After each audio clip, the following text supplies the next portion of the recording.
What's going on, Matt? Not much. How's it going, man? Oh, pretty good, man. Pretty good. The infamous Matt Luna people. I wouldn't go that far, but Not yet, at least, huh? maybe one of these days, but not yet. Not yet. Yeah, man. I chat with Matt. I mean, almost on a daily basis. Yeah, on DM, we definitely talk a lot on DM.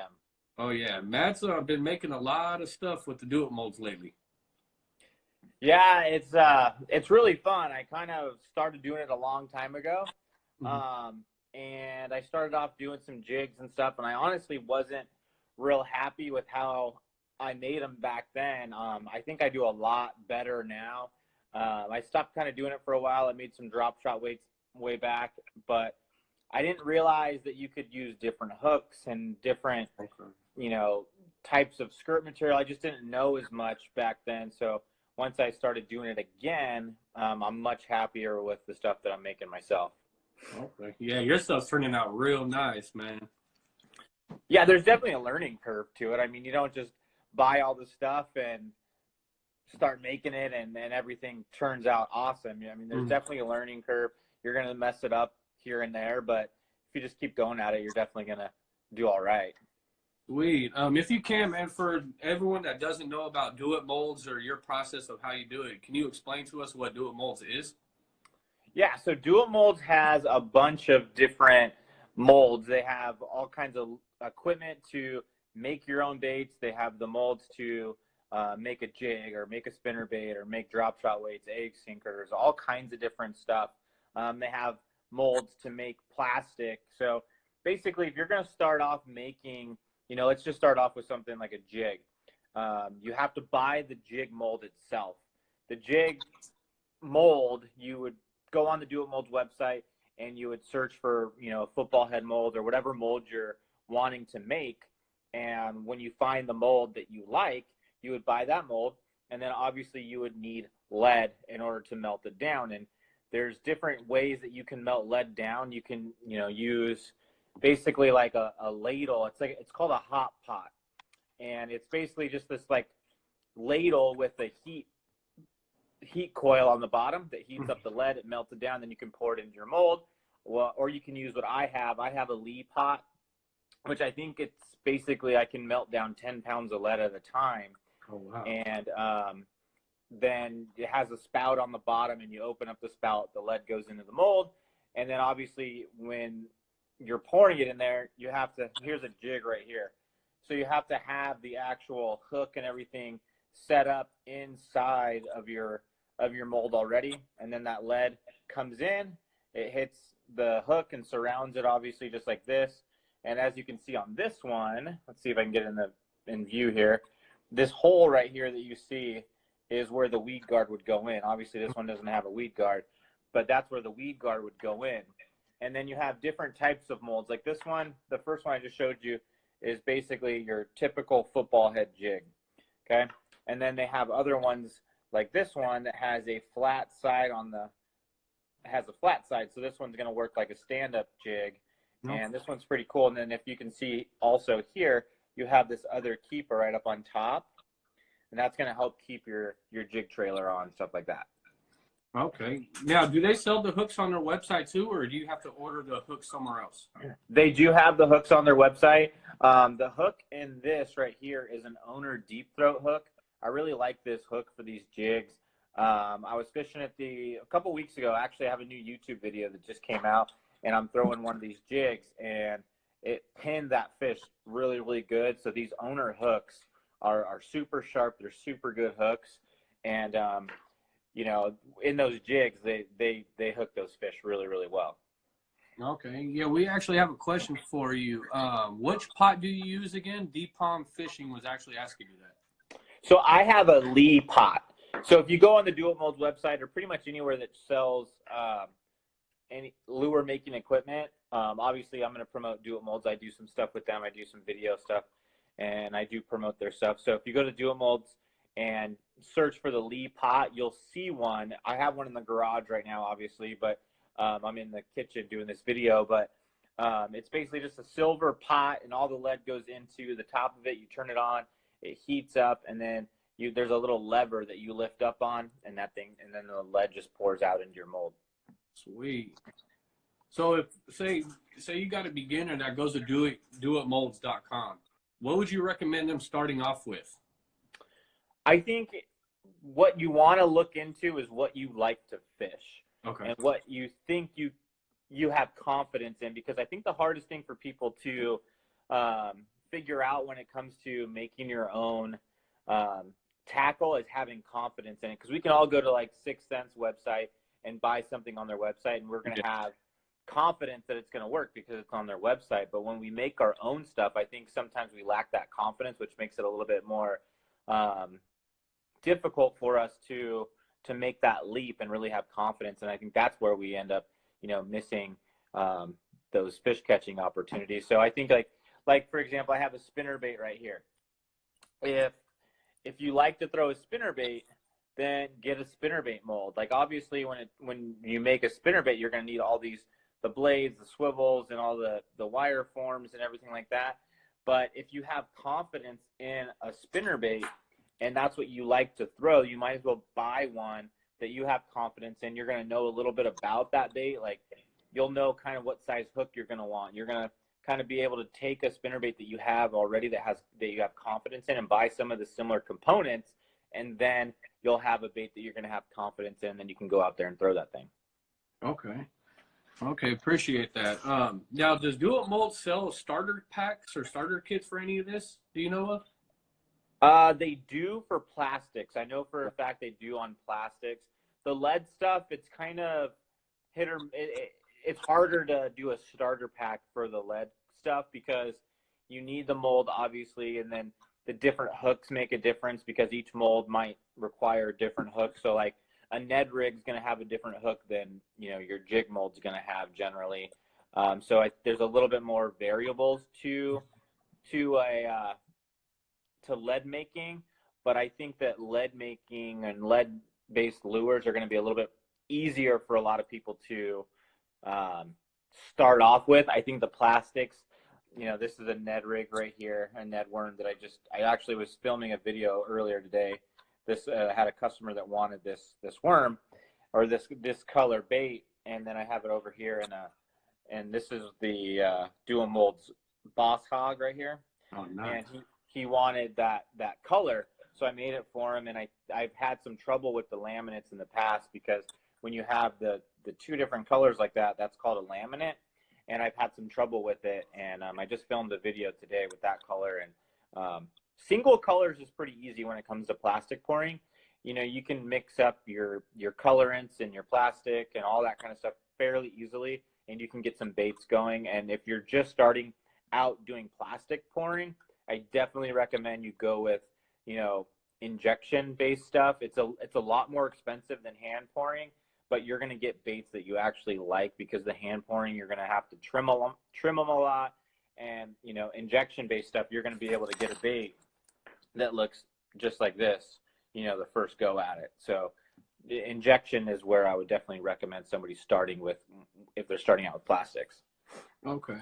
Now, is there anything that you recommend a first timer that's going to do soft plastics? Like, say for an example, what do they need that Do It Molds doesn't sell? Do It Molds has everything. Okay. So you don't have to go anywhere else. You can buy everything you need through the Do It Molds website. So if you want to make plastics, you can buy everything you need from Do It Molds. Perfect. Sometimes you might like something like they don't sell a microwave, and you need a microwave in order to heat up the plastic. So obviously, you're going to need to go get a microwave. I bought a microwave specifically for the garage, so that way I'm not using the house microwave and everything like that.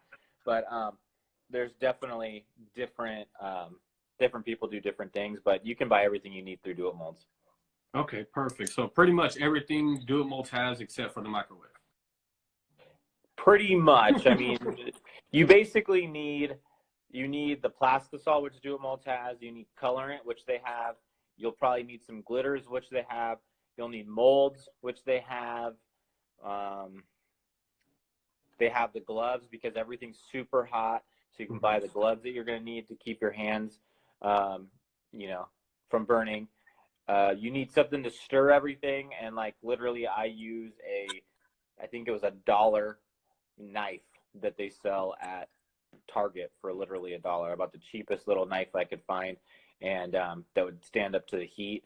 And that's how I stir the plastic, because you got to stir all the glitters in, you got to stir all the colorants in. Okay. And if anybody has any wonders about plastic pouring and stuff like that, you can go to my YouTube channel and check out. I have a bunch of plastic pouring videos. I have lead making videos as well, and you can kind of get an idea of what it takes to make some of your own tackle.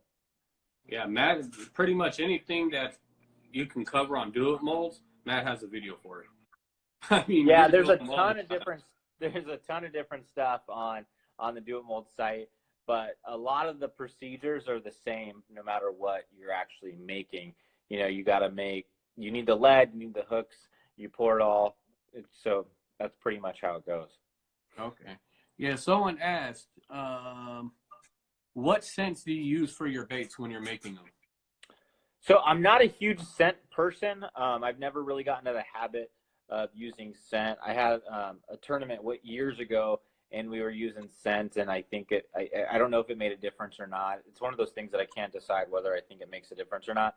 But I do have some worm oils that have scent in them. I have some coffee scent. I have some shrimp scent, I think it is, and then I just have regular basic worm oil. So it just depends on what I feel like. But I don't know that it really makes a difference. Okay. Now, when you add the oil and stuff and the scent to them, is that a different procedure when you're making them, or do you add that in with the plastic? No, there's just literally like this oil that you just put some drops into the bag. Once you have the baits made up, you just put them into the bag, and then you just add the oil to it. So like when you get a pack of plastics, there's always that little bit of like an oily, like kind of like a slime to it. Okay. And that's how that's how they just don't stick together, and they're going to stay, nice, and like they're going to keep their shape better. Okay.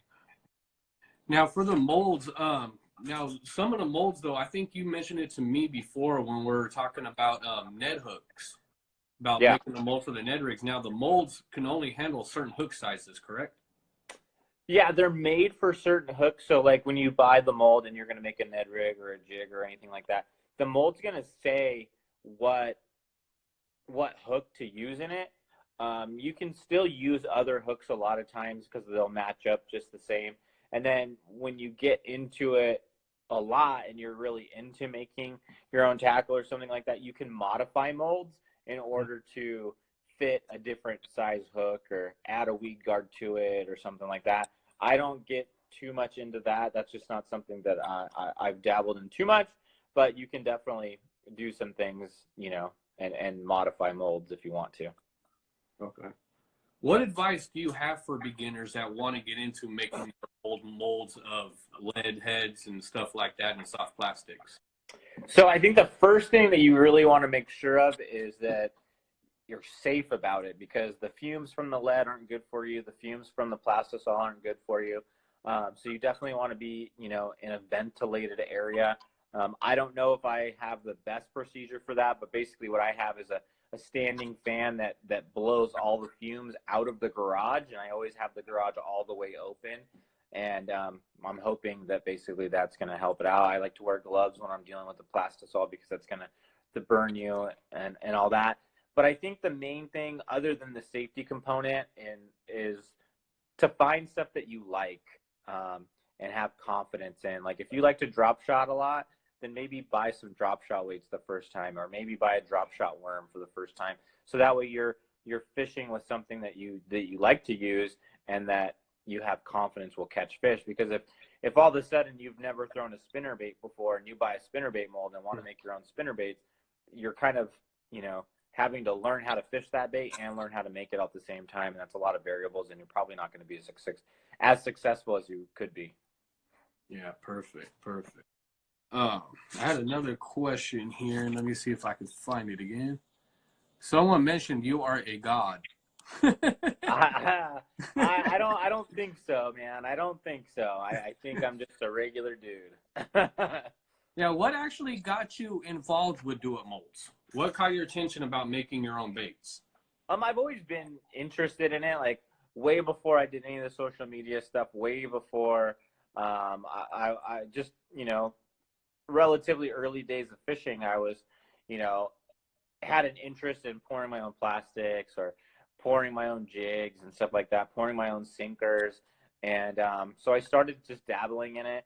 And then, you know, I started, you know, just thinking about getting back into it again. And, you know, once I started to do it, started to enjoy it, I definitely wanted to try to partner with the company. And I was fortunate enough that, you know, things fell into place and I was able to do that with Do It Molds.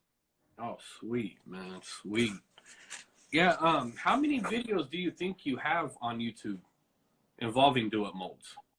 Involving Do It Molds, I'm not exactly sure. I probably have at least 10, maybe, I don't know, between 10 and 20 probably that are specific to making lures. I know that I have a drop shot video from a long, long time ago. I think I have one on how to make Ned rigs or Ned worms, or they're in there. I know for a fact lately I have one on umbrella rigs. I have some on making some plastics. I just literally filmed one today making this. I called it the Black Pearl, you know, spinoff of Pirates of the Caribbean. Called it the Black Pearl.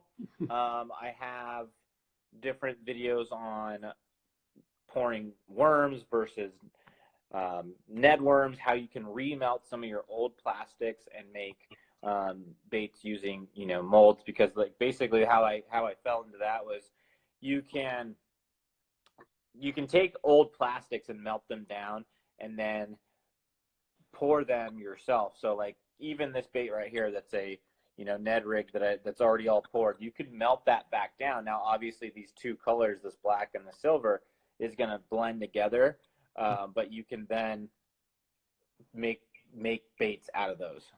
Oh, okay. Yeah, I definitely got to check that out. I actually seen you post it, but I actually didn't get a chance to watch it yet. Yeah, so that video was a while back. Basically, I screwed up on some baits that I was trying to make. Basically, I just got all my stuff, and I was playing around with it, and I was making some plastics, and I put way too much coloring in there, and they just turned out really bad. It was too thick and everything like that. And I showed a video on how you can take some of the, you know, clear plastic, add some of those baits that had too much color in them, and then dilute it basically. But you could do that with anything. So like if you have, you know, whatever plastics you have, you know, that you're fishing with that, you know, tear apart or whatever, you can definitely melt them back down and then re-pour them into something else. Oh, sweet. Got a question for you here. With so many bait makers out there, what do you do to stay on top of the cutting edge? Well, first of all, I don't want to be a tackle company. That's not what I want to do. That's not what I'm trying to accomplish. I do sell some things from time to time. I have some stuff up on my website that I sell here and there, but I don't want to be a tackle company. I don't want to compete against, you know, all these different big companies. I do it just for the fun of it because I enjoy it. I like catching fish on my own baits, but I'm not trying to compete with everybody else. Sweet. And what was your website, Matt? It's mattlunafishing.com. Perfect. And same also for YouTube, correct? Yeah, it's Matt Luna Fishing is my YouTube channel, mattlunafishing.com, my website, and then obviously Matt Luna Fishing on Instagram. And then I also, I'm trying out the TikTok thing as well, and that's Matt Luna Fishing with an underscore at the end. Yeah, you're doing good with that, man. I like seeing them on the Instagram. I don't have the app yet, but I seen you post them on your Instagram. Yeah, the TikTok thing's kind of new, but I'm trying to just be where you know the attention is. Yeah. Now on your YouTube channel, you also cover your fishing tournaments too, correct? Yeah, so when I go out, pretty much even just around town, just my local lakes, I definitely take the GoPro with me, record everything, and then put out my fishing trips, whether they're good or bad. My last trip out to Lake Mead for the One Bass US Open was pretty bad, and it was actually tough to stay motivated to actually put that content out, but I did, and you know, I had a really bad finish, but I want to make sure that what I do put out, I end up, you know, showing that, you know, you're going to have bad tournaments, you're going to be successful sometimes, and sometimes you're not going to be successful, but you know, social media seems to be one of those things where like everybody always puts out all their good stuff and never put out any of the bad stuff. Yeah. So I'm trying to, you know, be authentic and put out, you know, everything. Yeah, that's one thing I like about you, man. You keep everything straightforward and simple. You don't sugarcoat nothing at all, man. I try, man, because like if I go out and I do really bad in a tournament, people can look up those tournament finishes and see where I finished. So there's no point in trying to pretend like I did something that I didn't. And you know, we all have bad days out on the lake regardless. So you might as well just be real about it, because it's gonna make the people that take in your content, they're gonna appreciate that, I think, at the end of the day. Oh yeah, most definitely. But yeah, one thing I like about your do it mold videos, Matt, is you take your time in explaining them. Yeah, I think that's what people kind of want. I think some people go to YouTube for entertainment. I think some people go to learn different things, and I think that one of the main things that I want to do with those videos is try to help people that want to make their own bait. So they just want to learn how it's done, so that way they, you know, if they decide to one day, they can look up some of the videos and learn how to do things. But I think that if you're not telling the story about it, then what are people watching? Like, yeah, I could do it in silence and not say anything, but I feel like it's more entertaining if I'm letting you know what's going on. Oh yeah, most definitely. Especially when you're making the baits, whether it be the molds or the soft plastics, lead molds or the soft plastics, you actually take your time step by step in explaining it, instead of just kind of rushing through the process where, you know, someone's got to pause it and go back and, you know, watch it step by step. You actually do it at a perfect speed to where someone could actually make it along with you. Well, that's the whole thing, is I'm not trying to make it a secret. It's not like I feel like I have this secret formula or this secret color that nobody else can make. You might as well watch it. And if it's a color that you like, you can either, you know, contact me and try to get some from me directly, or you can try to make it yourself, or you go out and find one that you like from, you know, your tackle shop or whatever. You know, does Do It Molds have a mold for pike lures? I'm sure they do. It's not just they cover everything. So whether it's, you know, panfish, crappie, bass, you know, whatever, they have molds for everything. And one thing when it comes to making your own lures is you can modify things and put heavier hooks in there, or, you know, change it up for whatever you need, you know, and whatever lure you're trying to create. So yeah, I guarantee you, if you go on there, you know, my expertise when it comes to the do it mold stuff is the bass fishing related stuff for sure. But I guarantee you that you can go on there and find some stuff that you can use for pike. And one more time, what is Do It Mold's website? DoItMolds.com. That is the Do It Molds website. Okay, and yours was mattlunafishing.com, correct? Correct. Okay, we have someone ask real quick. And so for as far as the molds go, Matt, as far as the leads go and stuff like that, say I want to make a darter head. Do they have different sizes for the darter heads, or how would I go about that process? Yeah, so all the different molds that you can choose, most of them have different sizes within that mold. So if you buy the Diner Shiner mold, which is one of my favorite darter head molds that Do It Molds has, it has different sizes on the mold, and you basically take whatever hook you're going to use and put it in the mold, pour the lead in there, and then the Diner Shiner, it's not the same exact keeper as that's on this jig head right here, but the Diner Shiner mold actually has that little, let me see if I can bring it out.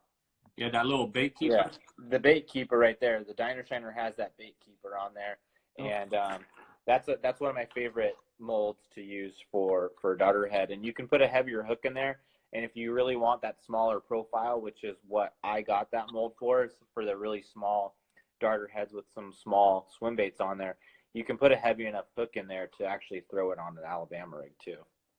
Oh, wow. Yeah, I did not know the molds had the different sizes for the heads and built in them. I thought you had to buy a mold for each weight size that you wanted. No, it just depends. You can, depending on what you want, like certain molds will be one size. Like you can buy a mold to just make 3/16 drop shot weights, but most of the time when it comes to the actual like lures, like a jig or, you know, spinner baits or whatever, they're going to have different sizes within that mold. So like my spinner bait mold, I think I can make up to a 1/2 ounce spinner bait. I think I can do a 1/4, 3/8, and a half. There's other like a swim jig mold that you can make. No, it's do it molds without the E. Do it molds without that E in there for K Nerby 03. But basically, you know, most of the molds have different sizes. Oh. Thanks for the sub. Thanks for the sub. I really appreciate that as well. All right. Yeah. For the Alabama rig, though, what is the process? I know you did a video on it, but I wanted to talk to you one-on-one about that. So the Alabama rig is actually super easy to make. Basically, if you go to Do It Molds and you buy the Alabama rig wire forms, and the wire forms are basically just the different wires that come out from the head of the Alabama rig that kind of give you that umbrella look to it, and you tie your hook, you connect your hooks to it and everything.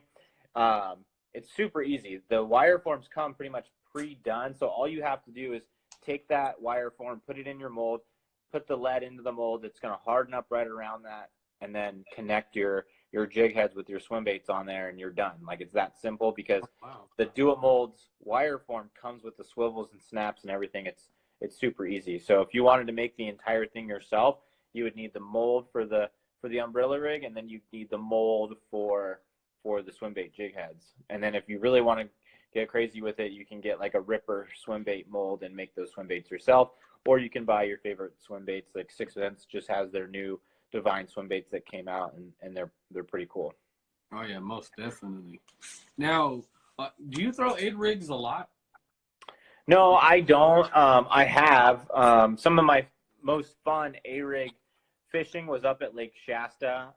Lake Shasta has a bunch of spotted bass. It's up in Northern California, and I was actually pretty lucky. It was a really nasty, stormy day, and casting that thing around, I caught 2 spotted bass on one cast, and then I've also done it out at Lake Mead and caught some, 2 stripers on one cast, and then one other cool time when I caught 2 fish on one cast was on a topwater bait. I was out at Lake Mead fishing a 6 Sense Mag Dog 130, and I had 2 smallmouth come up and eat it. They were smallmouth, but it was still pretty rad. Yeah, you actually got the video up on YouTube for that, right? Yeah, it's literally called 2 Fish on One Cast, and it's, from back in June, July, something like that. I might change my name.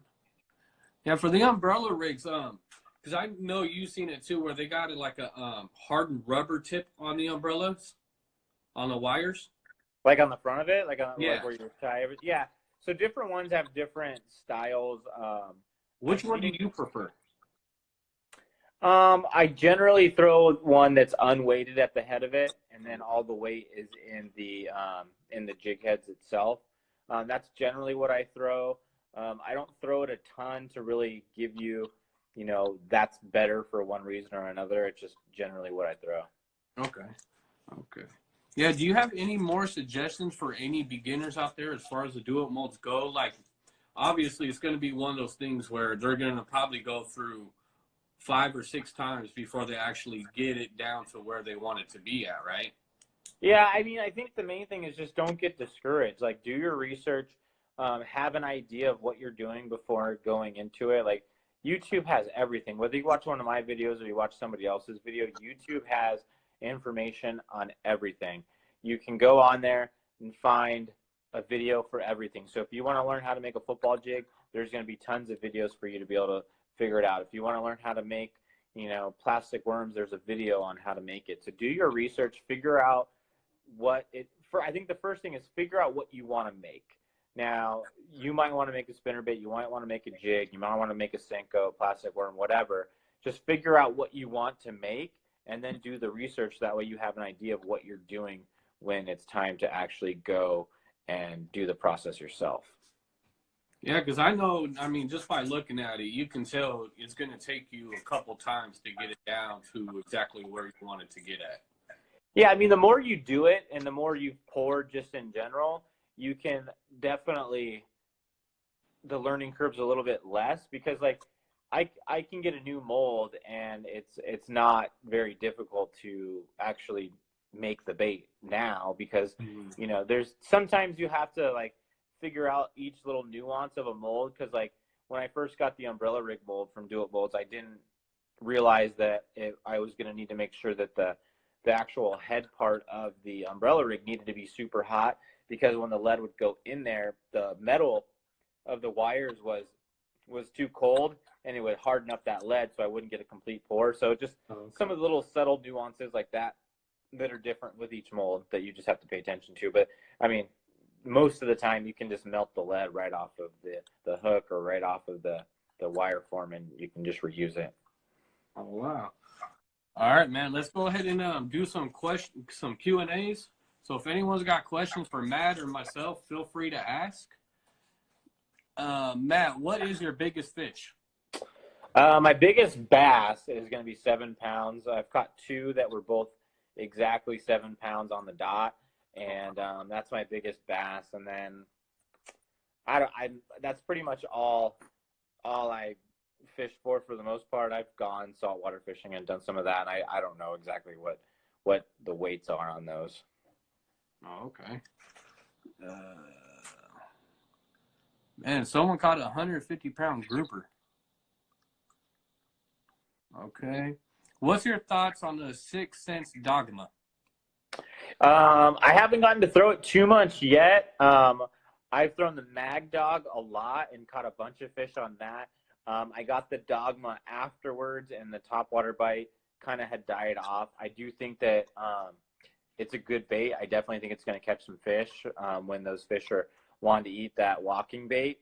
I have a couple in my box, and I think that once that topwater bite rolls back around, that Dogma is going to do the trick. They are definitely different than the Mag Dog 130, and I think that if you're looking for something that's a little bit easier to walk, the Dogma is going to be a better purchase for you. The Mag Dog walks good too, but you have to walk it a little bit faster, and it takes a little bit more effort. But both of those baits are good topwater baits. Yeah, that's one thing I noticed too with the Mag Dogs. They're made to work nonstop. Like, you can't stop at all. You got to keep working it. And they also have a knocker in them and not the rattles. Yeah, I think you're totally getting a reaction bite, and I think that when those fish are on like bigger shad or bigger gizzard shad or something, I think that some of those bigger topwater baits can definitely play pretty good. It just kind of depends on what the forage is in your lake. Most definitely. Yeah, a lot of people, they actually don't think about the forage in the waters. They actually just see a bait, watching YouTube or looking at Instagram, and they automatically got to buy it, but they don't think about their waters. Well, I think you just got to some fish are more aggressive. So, like, a lot of times spotted bass are pretty aggressive, and a lot of times smallmouth are pretty aggressive. Yeah. And you can get away with throwing those bigger baits. But sometimes they want something small, so you kind of just have to play around with it. You definitely need to have different options out there. So you just kind of, go fishing. That's what it's all about. And it's a little bit of trial and error for sure. Oh, yeah, most definitely. Yeah, did you have anything else to say tonight, Matt? Nothing specific. I just want to thank you for giving me the opportunity to come on here and talk and allow some people to get to know me a little bit better and, learn about the Do It Molds and stuff like that. Yeah. But I hope it's okay with you. I'd like to pass along some discount codes that I have that people can take advantage of. As you can see, my hat right here, 6centsfishing.com. You guys can use my code LUNA10 and get a discount there. Also, I'm doing a promotion with a company called Reeler's Shield right now, and they are a sunscreen company, and we have a promotion going on through December 16th. You can get a buy one get one free. Put 2 sticks of sunscreen into your cart. Use the code LUNA, LUNA, and you'll get a discount, or you'll get one of the sticks for free. And then you can also use the code LUNASHIP, LUNASHIP, on their bundle packs, and you'll get free shipping. Another company is GCI Outdoors. They make a bunch of different outdoor chairs and tables, and I know you just got a chair not too long ago. Yeah. You can use my code MLF15 and get a discount there as well. And then tackle retailer, omniafishing.com. If you've never bought anything from them, you can use my code LUNAFIRST15 and get a discount off your tackle. It's just an online tackle retailer. They got rods, reels, tackle, everything. So you can go there. I know you can find something you like up there and get a discount using that code. Perfect, man. I really appreciate those codes and appreciate your time. Yeah, make sure you guys also follow Matt. Follow him on YouTube. He does informational videos almost every day. Matt's pretty active on social media, so if you guys got questions, feel free to message him anytime.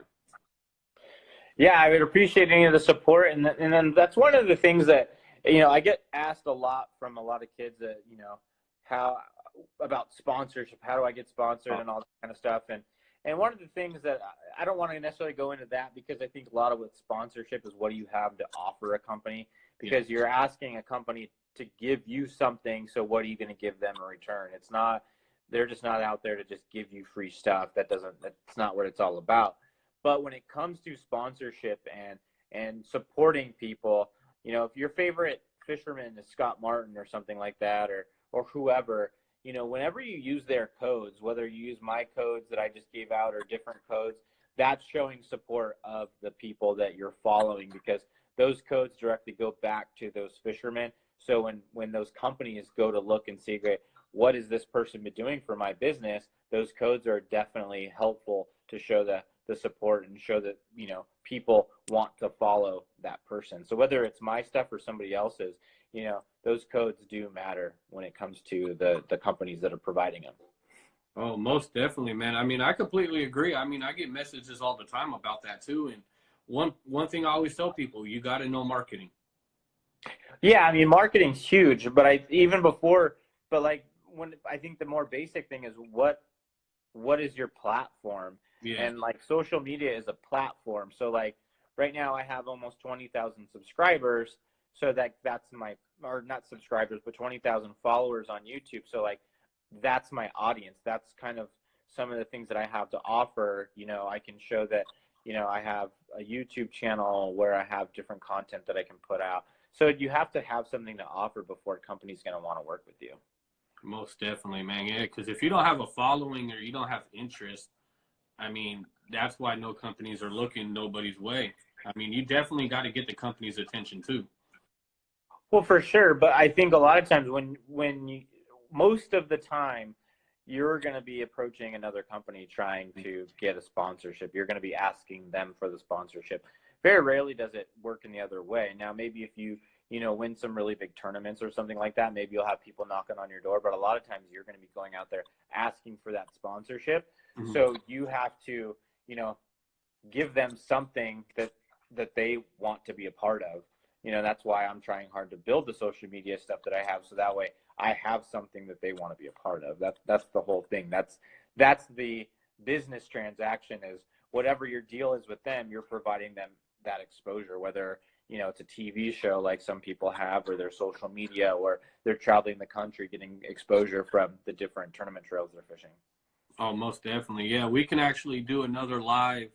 If we get some good positive feedback from this live, we can actually do a live talking about that specific subject, because me and you all know we can talk about that for hours. Yeah, sponsorship's a tough one. I mean, I don't want to pretend like I'm an expert at the sponsorship game.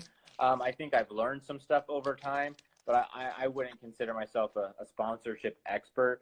But I definitely know that the main thing that you need if you want to get sponsored by somebody is you have to have something to provide them, because the entire point behind sponsorship is helping that company sell more stuff, whether it's a tackle company selling more baits, or GCI Outdoor selling more outdoor furniture and equipment, stuff like that. That's the whole purpose behind it, is trying to help them sell more stuff. Oh, most definitely, man. But yeah, man, we're gonna go ahead and wrap it up. I noticed the questions are starting to get down and stuff, but I appreciate your time, Matt. I know I'm gonna be talking to you after this video. Yeah. But make sure you guys check out Matt's website, mattlunafishing.com. Make sure you follow him on Instagram, and make sure you check out Matt Luna Fishing on YouTube also. Thanks, man. I really appreciate it. Thank you for letting me be a part of your live. Oh, no problem, man. You have a good night, and have a good night, everybody. Thank you. See ya.